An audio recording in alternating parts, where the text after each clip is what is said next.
జయ శ్రీరామ్. ఇగో నాది ఒక చిన్న విన్నపము, దయచేసి వినండి. ఎవరికి ఏ ప్రాబ్లం ఉన్నా, ఎక్కడ ఇన్ఫెక్షన్ ఉన్నా, యూరిన్ ఇన్ఫెక్షన్ కానీ, బాడీలో ఎక్కడ ఇన్ఫెక్షన్ ఉన్నా కానీ చాలా పవిత్రమైన మందు నాకు తెలుసు.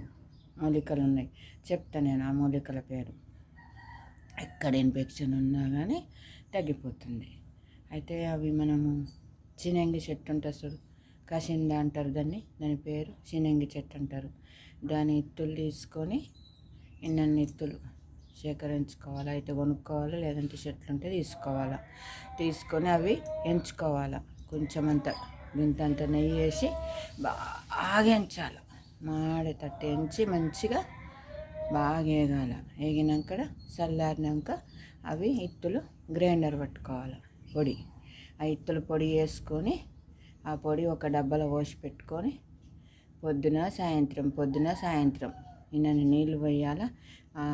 చాయ్ స్పూన్ల పావు చెంచంత పొడి వేయాలి.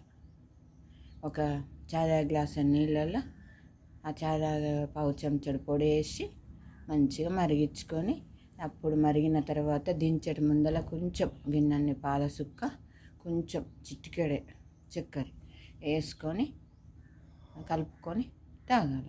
పొయ్యి మీదనే పాలు, లాస్ట్కు దించేటి ముందర పాలు కొద్దిగా చక్కెర వేసుకొని ఉడికించుకొని దించుకొని పొద్దున సాయంత్రం అట్లా. కొంచెం ఇన్ఫెక్షన్ ఉంటే ఒక 5-6 రోజులలో పోతుంది. బాగుంటే ఒక 15 రోజులు 20 రోజులు తాగాల. ఎలాంటి ఇన్ఫెక్షన్ అయినా బాడీలో వెళ్ళిపోతుంది. భయపడ అవసరం లేదు, కంగారు పడే అవసరం లేదు. ఈ వీడియో మీకు నచ్చితే లైక్ చేసుకోండి, షేర్ చేయండి. జయ శ్రీరామ్.